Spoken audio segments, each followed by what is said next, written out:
I had never made a call to Diddy. I got Diddy's number, just hit him up. Yo, Diddy, what up? Never happened. He told me to take me shopping. I looked at him like, what you just said? Ooh, this is a tight one. And the winner is Eminem, the Eminem Show. Wait, he didn't just spell the word rapper and leave out a P, did he? Yep. Tell him the story. Tell him the story. So we talking about rumors, right? Yeah. And we, when you Google his name, there's a rumor that pops up that he was Diddy's boy toy. Oh shit!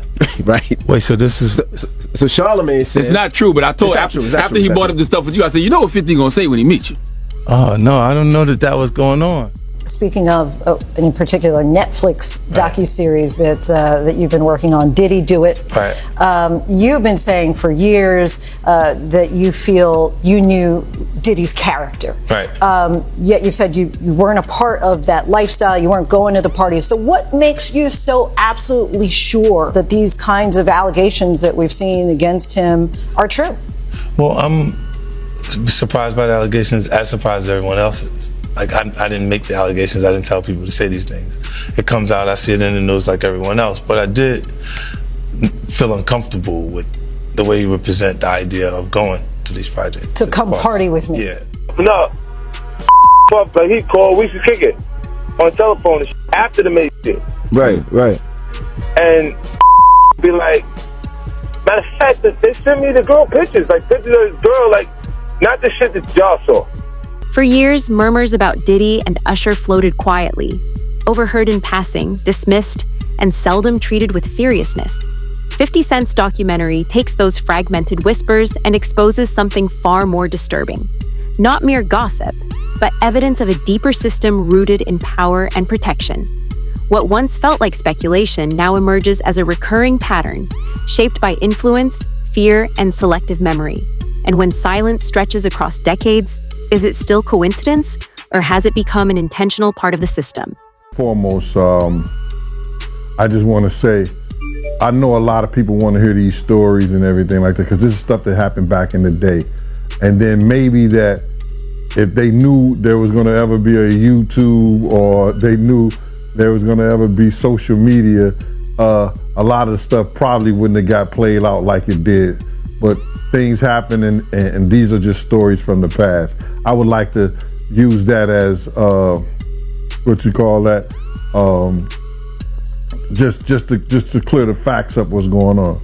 But it all started, we was in Atlanta, and this story starts when I'm with Puff, and he's in exotic bookstores and he's doing shopping, right? He's shopping, getting his stuff and everything like that. So, this is the first time I was ever in an exotic bookstore with Puff.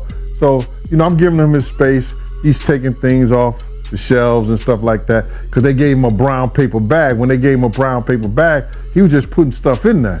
So I said, damn, he got to go put it on the counter and, show everybody what he's getting. So as he's going, I'm just looking at the places where he's picking stuff from.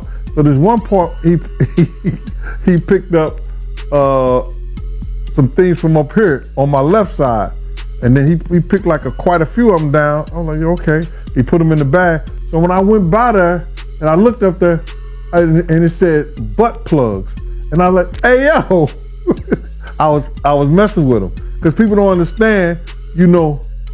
We was like friends. He was a part of the same gang, so I'm still gonna tease him. I'm still gonna mess with him and everything like that. I could do that.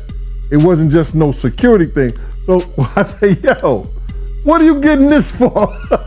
And it said butt plugs, and he was like, yo, can I do my shopping by myself? I said, yeah, you could do it by yourself, brother. And he started walking and everything like that. So when he got I just waited at the counter. So when he got to the counter, he didn't even have to show the guy. At the center of this story is a pivotal choice. A teenage Usher, newly signed, inexperienced, and profoundly vulnerable, was sent into Diddy's world at the height of his influence. The reasoning was always the same: professional exposure, mentorship, artistic growth. But the documentary interrupts that narrative, forcing us to face the hidden cost. A child was placed inside an adult ecosystem where power equaled opportunity, and success was treated as proof that the decision was right. Yet when success becomes the only measure, what happens to the dangers that numbers and charts can never capture? he gave the guy a stack something like this. And Puff wasn't a dude that carried no 20s and no 50s and nothing like that. And I mean, like, he just said, boom. And we walked out the store. So we had to leave Atlanta and go to North Carolina for a show. You understand? And it was him, this rapper, Sarah, and this other girl. We all got on a G5 jet, and we flew to G4 jet, and we flew to North Carolina. So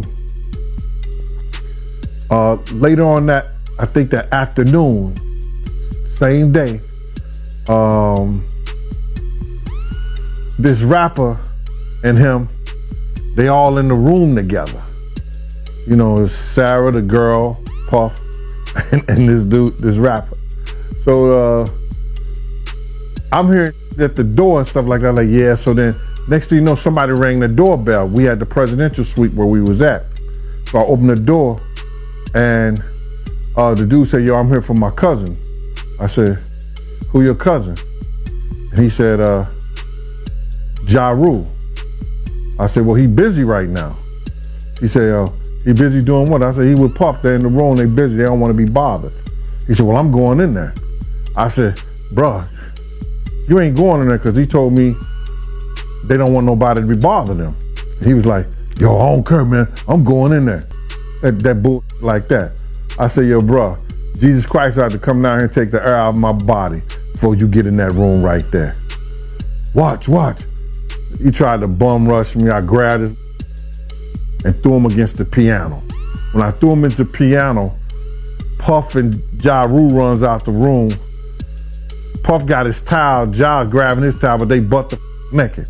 And so then Ja was like, yo, what's going on? Yo, G, that's my cousin. He know me well, you know, and Puff was like, yo, G, what happened? I said, he tried to get in the room. I told him he couldn't get in the room.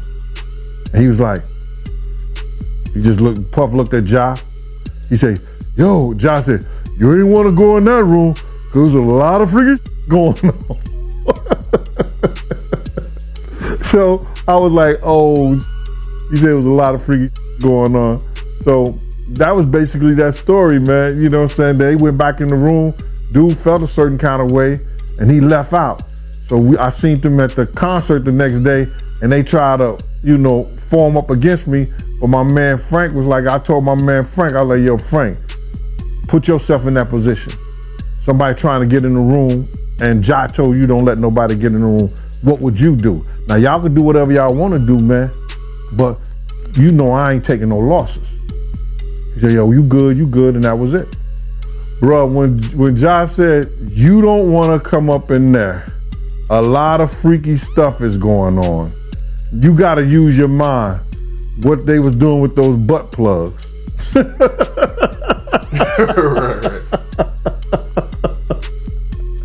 Yeah, that was crazy. Yeah, it was real wild. When Usher reflects on that period of his life, his words are measured, deliberate, and partial. He alludes to experiences that were unusual in a world he didn't fully grasp, yet stops short of revealing the full story.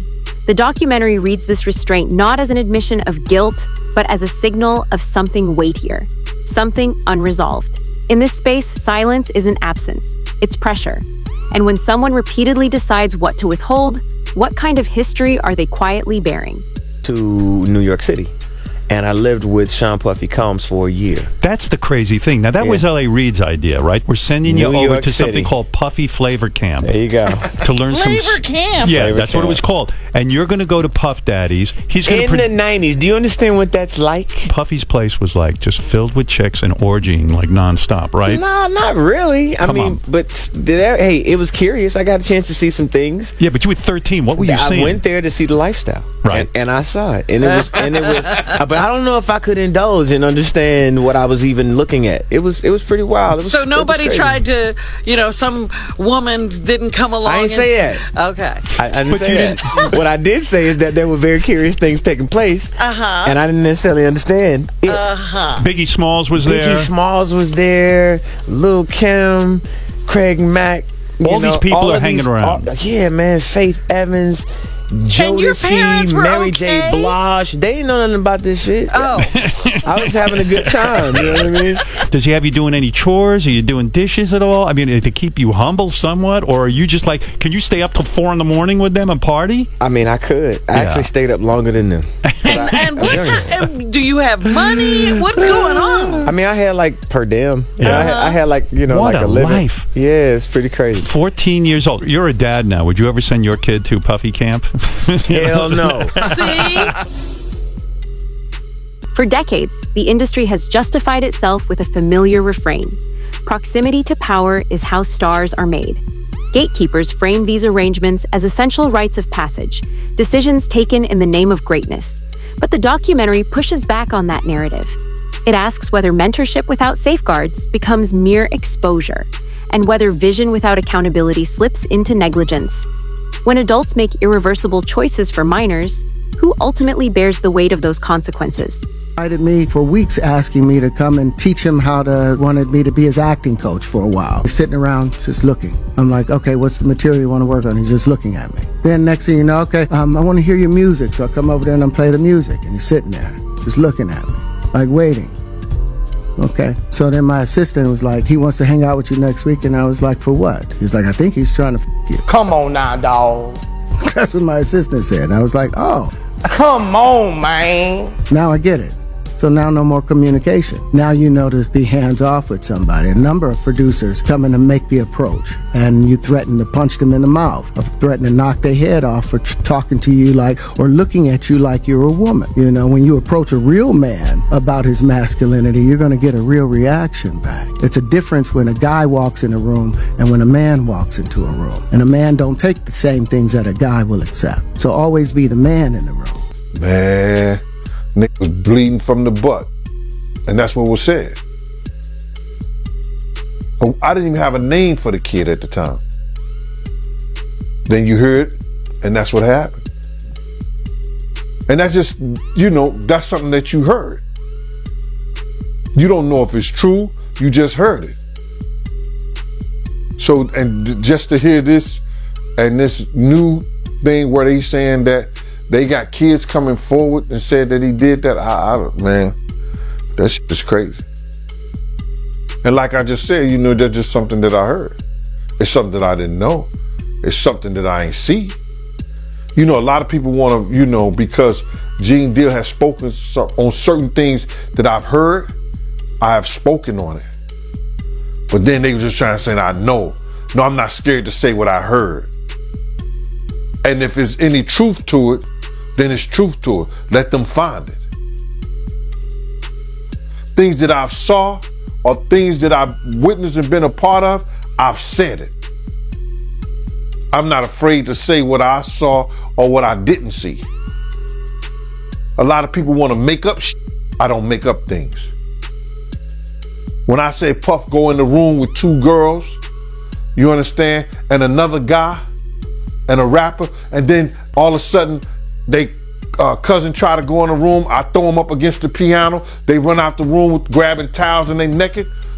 They still had 2 girls in the room. But people want to make up a lot of bullshit and say what they want to say and flip it the way they want to flip it. I tell it like it is. But you got these guys, you got these people out here, man, you know what I'm saying? All this shit is for entertainment, man. Some people want the truth, some people speak the truth. Some people don't even know the fucking truth. It'll smack them dead in the fucking face, bro. But I tell you one thing, it's from my mouth to God's ear. And all these clowns can say whatever they want to say. Like I'm just saying, he lived a rock and roll lifestyle when I was with him, bro. I don't know about his sex addiction and stuff like that. He was a totally different person, bro. When I try to tell people that, they don't understand that. He was probably doing some of the little snake shit, doing some things and stuff like that, but the magnitude and what he was doing with the freak off parties and all like that, I didn't experience that with him. That was not my experience with Diddy or Puffy or Puff Daddy. That wasn't my experience with him. And you had no idea who Usher was when you heard about him. I didn't know who Usher. The story deepens with the arrival of Justin Bieber, another young prodigy pulled into the same orbit at the same age. Discovery, a meteoric rise, and intimate access to powerful figures unfold along a strikingly familiar trajectory. The documentary doesn't claim a perfect equivalence. It highlights a pattern. When the same choices are repeated time and again, involving the same actors and the same vulnerabilities, at what point does coincidence give way to deliberate design? Yeah, so as soon as you turn 16, you know what I'm saying? I'm gonna let you rock this every time you come in LA. Yeah, this gonna be yours. So every time you come in LA, it's a little dusty, but you know, I'm gonna get the front shot in. Man. Take that out. Minute. Woo. Okay. Okay. All right, so I'm gonna be driving this next year. Yeah, when you get 16, you come down there, you gotta, you know, wear your seat. I mean, I'm 15. You could ride in the passenger seat. I got my permit. Not yet. No. All right, 16. You're not ready. Slow down. Let's slow down, Jess. Okay. Let's slow down. One Okay. step at a time. But yeah, the keys is yours when when you get 16. You good to go. I'm good to go. Yeah. All right. And then when you get 18, you get the house. You get the mansion. Okay. I get the mansion. Yeah. So where are we off to now? Where would you like to go? I mean, wherever you want to go. Where are we going? So check this out, yo. Justin, you ever seen the movie 48 Hours? Right now, he's having 48 hours with Diddy, him and his boy. They're having the times of their lives, like, you know, where we hanging out and what we doing. We can't really disclose, but it's definitely speaking out in the new Netflix Diddy documentary. We have heard Aubrey O'Day speak about Diddy for years, but never in great detail. But in this documentary, things are starting to change because she even exposed an email that she got from Diddy back in the day while working on Danity Kane. In this documentary, Aubrey O'Day starts reading old emails that she has from Diddy in March of 2008, which, mind you, is just months before she ended up being fired from Danity Kane in October of 2008. She is reading these very graphic emails, and it's showing in this documentary of Diddy trying to throw advances towards her. And Aubrey O'Day said also Diddy was sending intimate photos of his privates to her also with these emails. Aubrey O'Day starts reading this one specific email from Diddy where she claims that Diddy said, "I don't want to just F you, I want to turn you out. I can see you being with somebody that you tell them what to do. I make my woman do what I tell her to do, and she loves it. I just like to do things different. I'm going to finish watching this adult film and pleasuring myself. I'll think of you. If you change your mind, hit me." Aubrey O'Day does say that she believes that Diddy fired her from Danity Kane because she was refusing his Abuse in shared spaces adds another layer, one that extends beyond the perpetrators to those who allegedly witnessed it and remained silent. The documentary presents this silence as a kind of unspoken social contract within elite circles. She said if anybody else that was a boss talked to their worker like this, they would automatically get in trouble for doing something like this. But she believes that Diddy didn't get in trouble because of who he was. Aubrey O'Day even went to talk about the environment that it was like working for Diddy, and she said it was very violent and hectic at times. And towards the end of this documentary, Aubrey O'Day starts getting very emotional, saying that she was contacted by a lawyer by somebody who was filing a lawsuit against Diddy. Now, whoever this person was that filed this lawsuit against Diddy wrote an affidavit and was claiming that they saw something back in 2005 of Aubrey O'Day being SA'd by Diddy and another person. The person that wrote this affidavit said that at the time Aubrey O'Day looked inebriated, like she wasn't even fully there, but claiming that she was 100% certain that it was Aubrey O'Day that she saw. Aubrey O'Day even said she got in contact with this person that was claiming to see these events happening, and that this person doubled down, saying she knows what she saw. Aubrey O'Day even said that this person that filed this lawsuit and wrote this information about her said you can even take it public, I will double down and stand right behind you. You can tell that Aubrey O'Day was obviously very shaken up by this. She said she has known about this accusation for over a year. She is claiming this is something that she has no recollection of, so she is really worried and wondering if something like this actually did happen to her, like this person is claiming. This is only one topic that I do want to talk about when it comes to the Diddy documentary. I feel like there's quite a few things that I want to talk about. But for now, y'all let me know what you guys think about all this. When speaking out threatens access and remaining silent preserves status, the most unsettling question isn't who acted, it's who chose to look away. When power can still an entire room, does inaction itself become a form of participation? Look weird. It's very weird. The voice memos alone. I miss your legs. Your limp leg. Your limp leg. Damn. Not legs. Your limp leg. L-E-G. Yeah. Jeez. What straight grown man says that to another grown man? Because it sounds like the leg that he was referring to was his pee-pee skirt. God damn.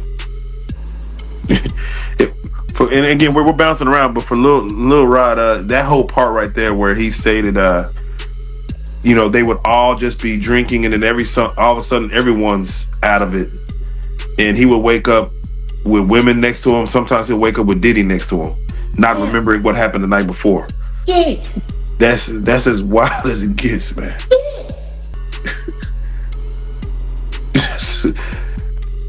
There's so much left unsaid. Just wake up with Diddy next to him. Wake up sore. But I'm tripping, all right? I'm tripping. I mean, that's what the whole world went around saying. By the end, 50 Cent's documentary doesn't ask viewers to pass judgment. Instead, it asks them to observe how systems shield themselves. Rumors become history only when someone is willing to bear the cost of telling the truth. Until that moment, power thrives on delay, doubt, and distance. If these stories remained hidden for decades, the pressing question isn't merely what happened, it's what conditions allowed them to remain untouchable for so long.